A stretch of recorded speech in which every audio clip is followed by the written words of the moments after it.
Ladies and gentlemen, book aficionados, and anyone who's ever wondered whether that stranger in the elevator was a friend or foe, I present a digest of the provocatively enlightening book by Malcolm Gladwell, Talking to Strangers: What We Should Know About the People We Don't Know.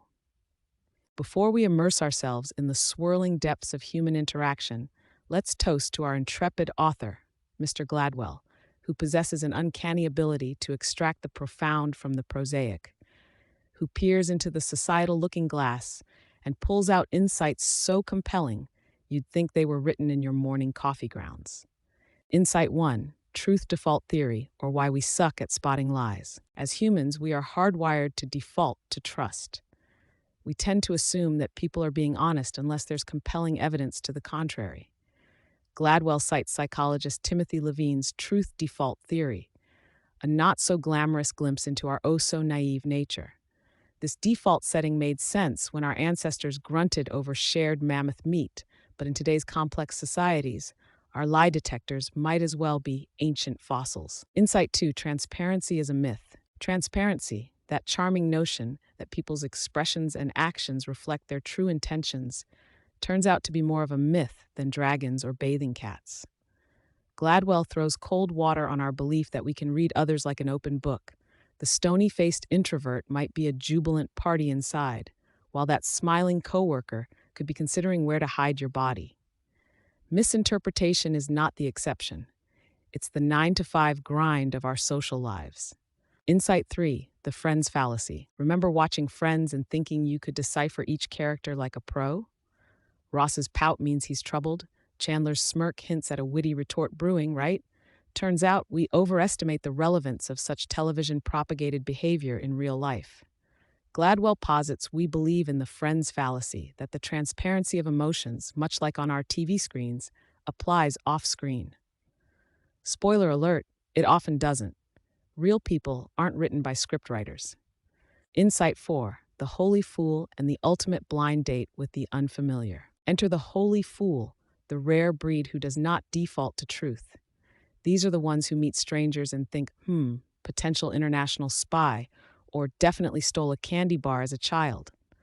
They're often seen as paranoid, but sometimes, just sometimes, their skepticism unveils truths that evade the rest of us. They're like the person who, on a blind date, asks about your darkest secrets before the appetizers arrive, unsettling, but occasionally enlightening. Insight 5: The KGB and the CIA should have swiped left. The tale of Ana Montes is a perfect cocktail of misconceptions, blind trust, and poor lie detection. As a double agent for the Cubans, Montes fooled the U.S. intelligence for years. Gladwell uses this anecdote to demonstrate how organizations like the CIA and the KGB, supposedly the all-seeing eyes, are as fallible in dissecting strangers' motives as the average Joe swiping through Tinder profiles. Insight 6: The Tragic Symphony of Errors, the Sandra Bland Case. The Sandra Bland case plucks at our societal heartstrings, a tragic encounter that exemplifies how dangerous and deadly misreading strangers can be. Gladwell's dissection of Bland's unnecessary death after a traffic stop is a masterclass in how assumptions, biases, and contexts collide head-on like cymbals in a symphony orchestrated by chaos.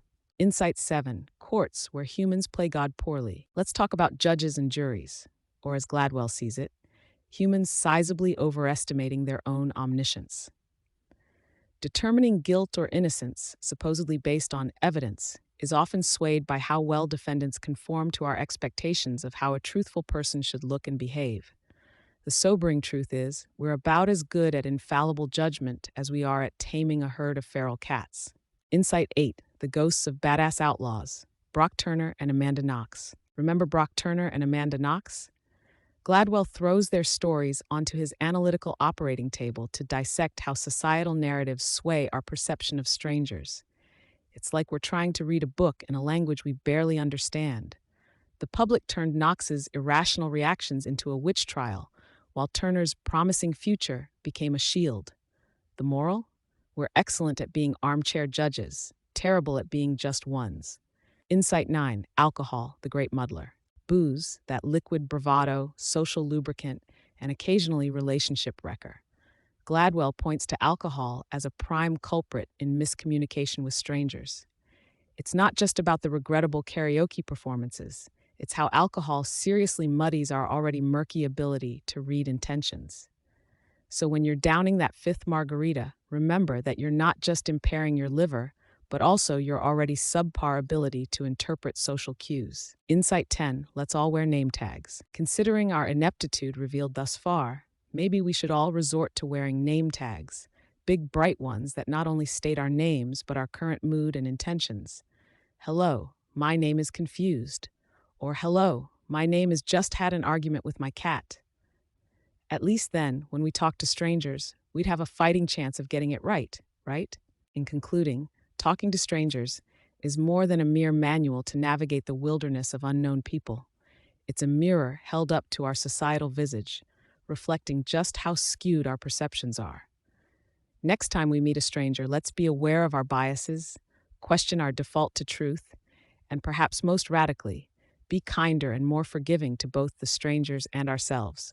Because after all, to someone else, we are the strangers. And with that, I bid you adieu, and good luck in your next encounter with the foreign land of the human across from you in the subway, the coffee shop, or the dreaded office party. Who knows? Maybe that stranger isn't a chaos agent in disguise. Maybe they just really like your shoes.